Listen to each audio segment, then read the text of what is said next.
Cette vidéo contient du spoil. Si tu n'es pas à jour dans les scans de My Hero Academia, je te déconseille fortement de la regarder.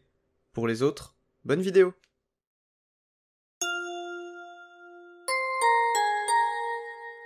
Bonjour à tous, c'est Saliste, et on se retrouve aujourd'hui pour la review du scan 310. Comme chaque vendredi, nouvelle review de scan, nouveau chapitre. Aujourd'hui un chapitre assez léger, mais qui contiendra quand même des informations nouvelles concernant Izuku et le One for All. J'ai hâte de vous présenter ça, générique.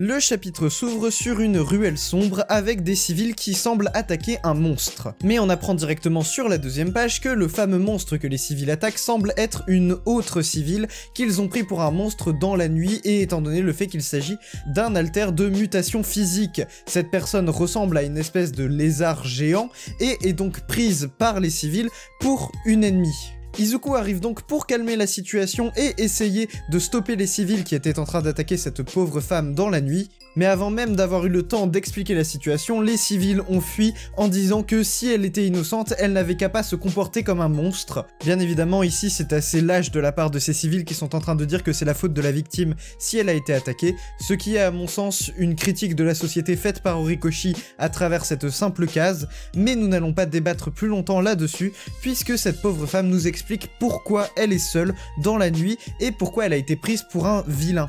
Elle raconte donc qu'elle était en route vers le centre d'évacuation de Yue, mais qu'elle n'avait pas été jusque-là parce qu'elle pensait que ça allait se calmer, puisqu'il s'agit d'une des villes où il y a le moins de taux de criminalité au Japon. Se pensant donc en sécurité chez elle, elle n'a pas jugé nécessaire de se déplacer jusqu'au centre d'évacuation de Yue. À cause des différents incidents qu'elle a croisés sur son trajet, elle s'est mise à courir, ce qui a pu être interprété comme une menace par les autres civils qui l'ont attaquée.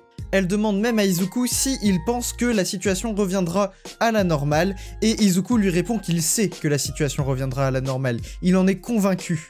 Avant de partir, Izuku laisse la civile entre les mains de All Might et sa All Might mobile, je suppose. Mais All Might, en bon père de substitution, donne un bento à Izuku. Pour ceux qui ne le savent pas, un bento c'est une petite boîte à emporter traditionnelle au Japon dans laquelle on peut retrouver du riz, du poisson et autres accompagnements. C'est un repas qui est censé être mangé rapidement, un peu comme l'équivalent du sandwich chez nous.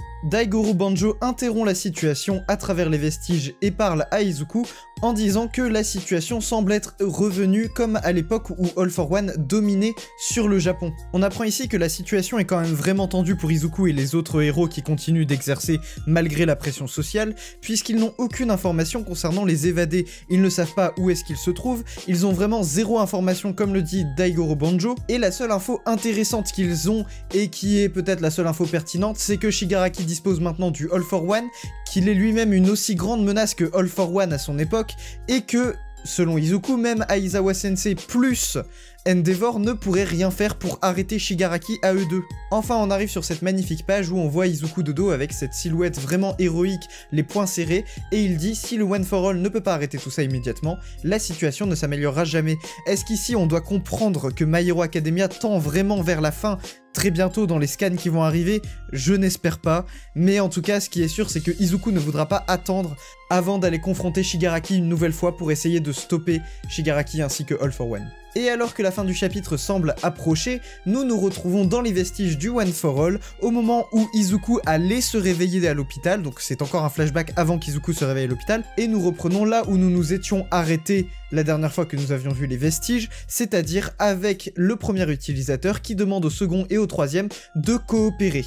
D'ailleurs, il les appelle mes héros, ce qui laisse présupposer sur la suite de ce qui va se passer, mais avant d'en savoir un peu plus concernant ces deux utilisateurs, on voit Daigoru Banjo demander à Izuku de maîtriser le plus rapidement possible l'alter de N, donc l'alter écran de fumée qui est l'alter du 6ème utilisateur, et l'alter de Shinomori qui est l'alter du 4ème utilisateur, donc l'alter de détection de danger. Pourquoi il demande à Izuku de maîtriser le plus rapidement possible ces deux alters là spécifiquement?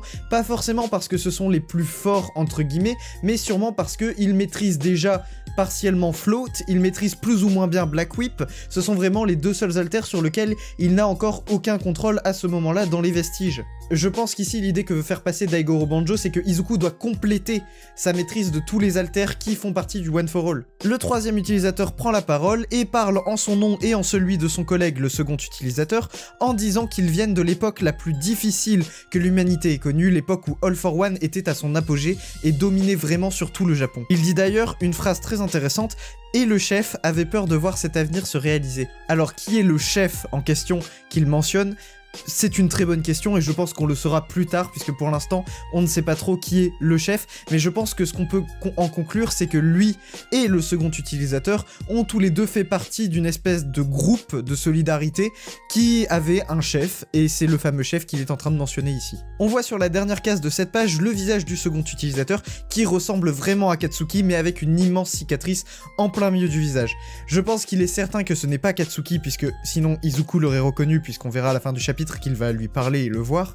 Donc Izuku l'aurait reconnu s'il s'agissait de Katsuki. Je pense juste qu'il s'agit de quelqu'un qui ressemble fortement à Katsuki et que Horikoshi a voulu jouer là-dessus justement pour nous induire en erreur et nous faire créer des théories un peu farfelues sur pourquoi Katsuki serait dans les vestiges du One for All. On apprend par la même occasion le prénom du premier utilisateur qui s'appelle Yoichi, ce qui est bien évidemment une référence à Yoshi de Mario comme nous avons vu le docteur qui ressemblait à Mario dans le scan précédent.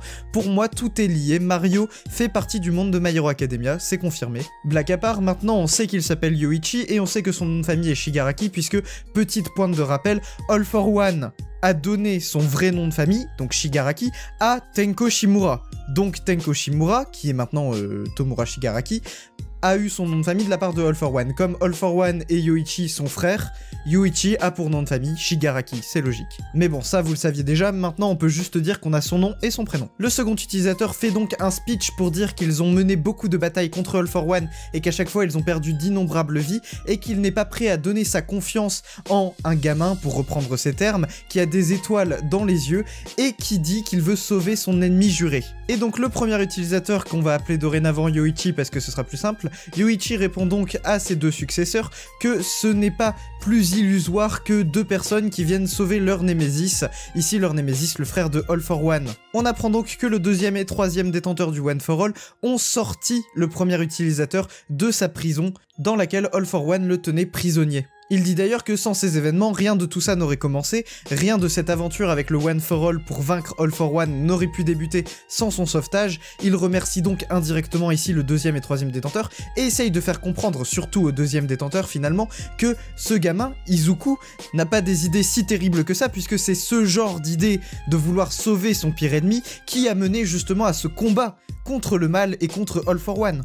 Le deuxième et troisième utilisateur acceptent donc à la suite de ce speech d'aider Izuku, et on termine ce chapitre sur cette magnifique page dans laquelle on peut voir Izuku au centre avec tous les détenteurs derrière lui, se diriger vers le combat. On reprend d'ailleurs bien évidemment dans cette dernière page dans le présent, on n'est plus dans le flashback puisqu'on voit Izuku avec son bento en train de le manger justement. Donc entre ces deux pages, il y a eu le retour au présent. Donc encore une fois un chapitre où tout a été condensé vraiment sur la fin, puisque le début sert juste à nous faire un point sur la situation, mais on peut bien imaginer qu'elle n'a pas beaucoup évolué et qu'il reste encore beaucoup de vilains à capturer pour Izuku et pour les autres héros encore en fonction. Les deux seules informations qu'on pourrait retenir de ce début de chapitre, c'est que premièrement, les civils ont complètement perdu la tête et beaucoup d'entre eux essaient de faire justice par eux-mêmes, créant plus de mal que de bien finalement puisqu'ils attaquent même d'autres civils ou se mettent indirectement en danger comme on l'a vu précédemment avec Muscular. Et la deuxième information, c'est que All Might essaie d'aider comme il peut, notamment en ramenant des civils jusqu'au centre d'évacuation à Yue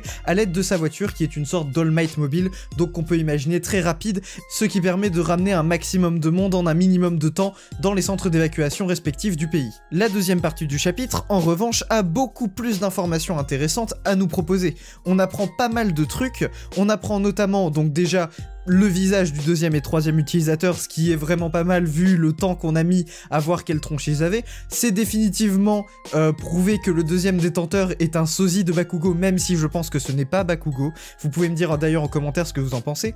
Je ne pense pas que c'est Bakugo, mais je pense que Horikoshi a vraiment voulu jouer là-dessus en nous faisant un personnage qui ressemblait fortement à Bakugo, malgré le fait qu'il ait quand même une cicatrice en plein milieu du visage, mais qu'on ne voyait pas jusqu'ici. Le troisième détenteur, quant à lui, ne ressemble pas vraiment à un personnage qu'on connaît, ou en tout cas il ne me me parle pas vraiment, je ne le comparerai pas à un personnage qu'on a déjà vu. On apprend également les raisons de pourquoi ces deux personnages refusaient de coopérer avec Izuku jusqu'à maintenant, et on apprend aussi le lien qu'ils ont avec le premier utilisateur. Ce sont les sauveteurs du premier utilisateur, et ce sont vraiment eux qui ont permis, comme l'a dit Yoichi, donc le premier utilisateur, à commencer cette épopée contre All for One, et donc contre le mal avec le One for All. Bref, la dernière information qui nous manque vraiment ici concernant les détenteurs du One for All, c'est donc l'alter du deuxième et troisième utilisateur.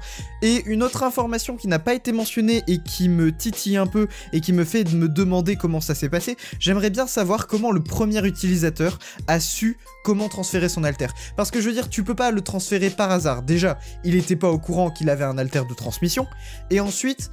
Comment il l'a su? Je veux dire, il faut quand même volontairement donner son ADN à quelqu'un d'autre avec la volonté de transférer l'alter. Donc si tu le sais pas, tu peux pas le trouver comme ça au pif. Donc voilà, j'aimerais bien qu'on ait cette explication dans un chapitre à l'avenir, même si je pense que dans les prochains chapitres, on se recentrera un peu plus sur l'action dans le présent et un peu moins sur les vestiges. Au moins ici, on aura eu toutes les informations qui nous manquaient concernant les vestiges, mis à part les alters, comme j'ai déjà dit, du deuxième et troisième. Autre petite information qu'on peut retenir, c'est que le deuxième et troisième utilisateur semblent avoir coopéré dans le passé en étant des membres d'une organisation anti-All for One, visiblement, et qu'ils avaient un chef qui est mentionné du coup par le troisième utilisateur. Est-ce que ce chef est le deuxième utilisateur? Je ne sais pas, puisqu'il en parle quand même à la troisième personne, il dit quand même le chef, et il dit pas directement, enfin il ne parle pas directement au deuxième utilisateur.